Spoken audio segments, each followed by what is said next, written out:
Hoy yo te invito a caminar por mis solares, para demostrarte de que sirven tus ideales. Somos humanos, aunque no pensemos iguales. No nos tratemos ni dañemos como animales. Hola, bienvenidos a Cuarto de Hora, el programa de Cadal TV. Ustedes saben que en las protestas masivas del 11 de junio de 2021, muchos cubanos gritaron "tenemos hambre", exigieron medicamentos, exigieron vacunas, pero también exigieron y pidieron libertad y el final de la dictadura, es decir, participar en las decisiones políticas. La dictadura cubana desestimó las protestas, las descafeinó con el rótulo de disturbios a escala muy limitada, protagonizados por mercenarios, vándalos, revolucionarios confundidos, y esto como consecuencia de lo que llaman bloqueo económico, que es el embargo, y de las operaciones comunicacionales de Estados Unidos. Desde el 24 de febrero de 2022, cuando estalló la guerra de Rusia contra Ucrania, el léxico no ha variado. Es decir, ¿qué digo guerra? Palabras prohibidas en Rusia como invasión y como ofensiva. La dictadura cubana, encarnada hoy en Miguel Díaz-Canel, responsabiliza el empeño en expandirse la OTAN con el guiño y el puño de Estados Unidos y del aumento de las presiones, digamos, para esta suerte de expansión. Que lleva a una complicidad entre Cuba, Rusia. Lo mismo ocurre, por supuesto, con Nicaragua y con Venezuela en América Latina. Para hablar de estos temas y para hablar de Cuba, en particular, estamos con María Matienzo, que nos recibe en La Habana. Es escritora y es periodista de Cubanet. María, ¿cómo estás? Buenas, ¿qué tal, Jorge? Gracias por la invitación a este espacio de Cadal. Al contrario, es un placer estar contigo en esta ocasión. María, hablamos del 11 de julio y hablamos de la guerra en Ucrania. Empecemos por la guerra en Ucrania. ¿Cómo se ve en Cuba? Bueno, muchísimas gracias por mezclar estos dos temas, porque pareciera que con la guerra de Ucrania, o sea, ya el 11 de julio fue hace, digamos, una década, casi es tema olvidado, sobre todo entre los cubanos que tenemos siempre, o sea, una fuerte propensión a hablar de temas internacionales, como ahora mismo el que ocupa el de la guerra, la invasión a Ucrania. Desde el discurso oficial, que dicho sea de paso, es el discurso que llega a una gran mayoría de los cubanos de la isla, hay una tendencia a justificar la invasión rusa.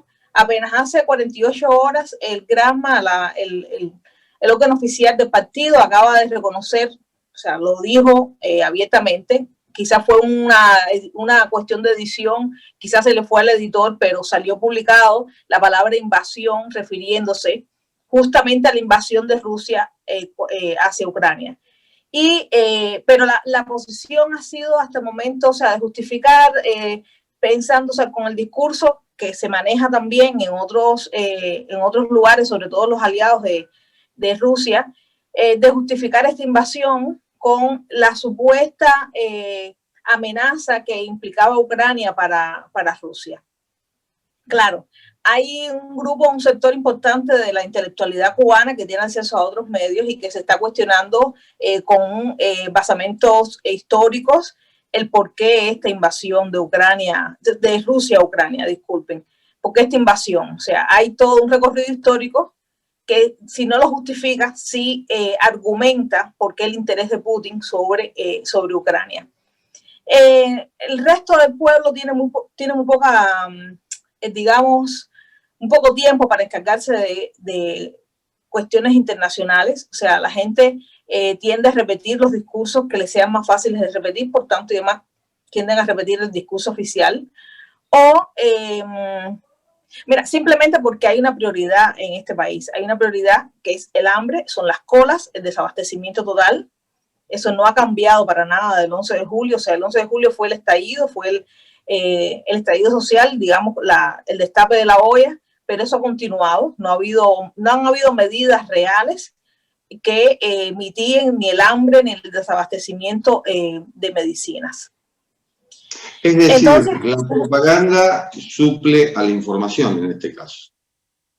Sí, es una generalidad triste, independientemente de que algunas personas que tengan acceso a Internet, o sea, los 7 millones que tienen acceso a Internet, yo pienso que no todos, porque no todos tienen el mismo nivel de jerarquización a la hora de acceder a la información, tienen otras variaciones, ¿no? O sea, saben la historia de Rusia sobre Ucrania, saben que hay una Unión Soviética, que el pensamiento imperialista es lo que prima en la política exterior rusa. María, ¿qué quedó del 11 de julio? Bueno, ha quedado mucho terror, quedan todavía juicios por celebrarse. De hecho, esta semana están celebrándose juicios importantes de, por ejemplo, la activista Lisandra Góngora, madre de 3 hijos, una de los casos, digamos, más cuestionables. Ella salió huyendo, o sea, después de haber participado el 11 de julio, salió huyendo porque sabía que la iban a querer enjuiciar como cabecilla de las manifestaciones. Y bueno, como en efecto esto es una isla, no hay para dónde correr, y ahí está sufriendo el juicio. Pero bueno, en su condición también hay 214 mujeres, un grupo de ellas importantes ha sido enjuiciadas en juicios sumarios en el primer mes. De hecho, el grupo de trabajo Justicia 11J, en colaboración con Cubalex, hicieron en han hecho en todo este tiempo un trabajo serio sobre el tema.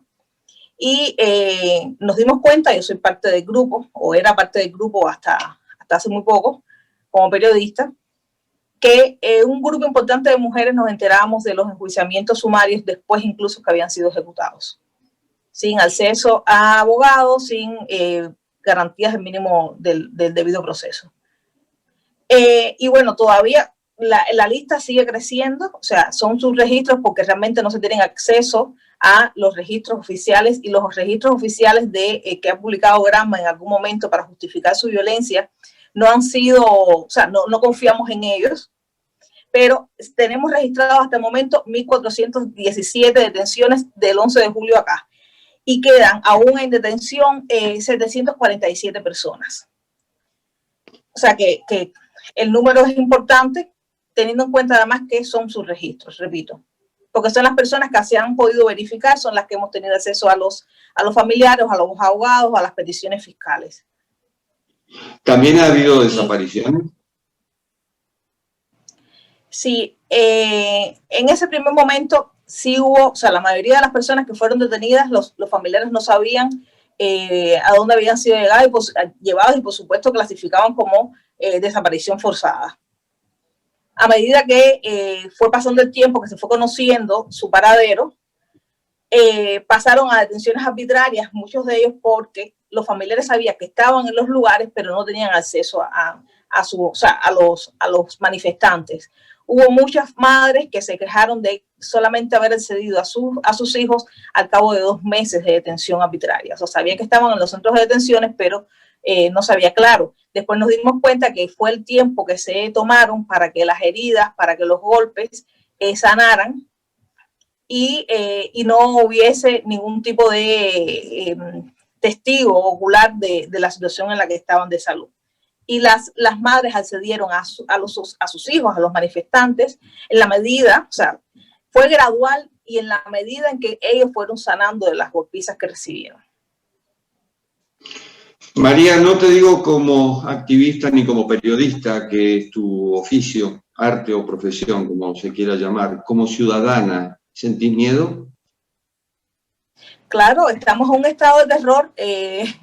Yo casualmente estoy haciendo un texto para Cubanet sobre la pena de muerte y el nuevo código penal que está a punto de de ser aprobado en abril. O sea, tenemos la certeza de que va a ser aprobado porque no va a ser llevado a plebiscito, no va a pasar por ningún escrutinio público, más allá de la incidencia que podamos hacer los periodistas, que puedan hacer los activistas desde afuera.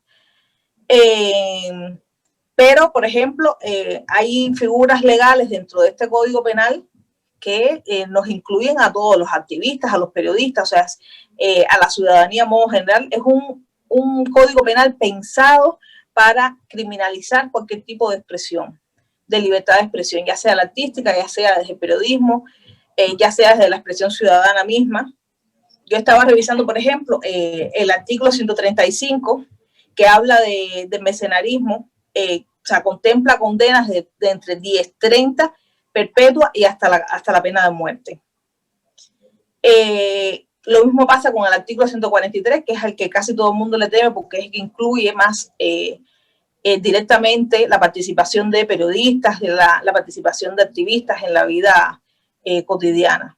O sea, cualquier cosa que se pueda hacer en función de un cambio democrático puede ser criminalizado y está escrito ahí, va a salir en blanco y negro en abril después de su aprobación. Es decir, el régimen se ha endurecido aún más después del 11 de julio. Sí, se ha armado legalmente. O sea, si antes había algunos atropellos, ¿no? O sea, algún método represivo que no estaba contemplado en el Código Penal, ahora con este nuevo código se ha reforzado. Ya hubo un precedente que era el decreto ley 35. En ese decreto ley había una especie de atemporización de las circunstancias.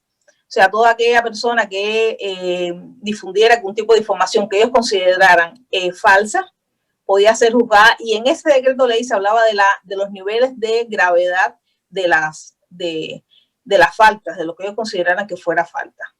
Ahora con el decreto ley ya no solamente hay un nivel de gravedad, sino además ya hay una necesidad, ya es punitivo, ya hay ley, ya hay años en contra de esto. El decreto ley, el artículo 143, por ejemplo, habla de privaciones de libertad de 10 años por ejercer el periodismo. Aquel decreto es el que surge después de la aparición del movimiento San Isidro. No, el movimiento San Isidro surge con el decreto 349, que era el que hablaba de la producción artística y de la difusión del arte, también bajo una política cultural que cercenaba cualquier tipo de libertad de expresión. Ese decreto está ahí, no ha sido derogado, está dormido. De vez en cuando sale un viceministro en la televisión hablando de las bondades de ese decreto. Después vino otro sobre el que también se fue, o sea, la acción cívica fue contra él, que fue el decreto 370, que todavía sigue en vigencia, que todavía siguen multando, que es el control de la vida digital, del mundo digital. Y después, bueno, el decreto ley 35, que es el que viene justo con la pandemia, a controlar aún más todo el mundo digital cubano y la libertad de expresión. Y ahora, bueno, para dar el tajazo final, el Código Penal.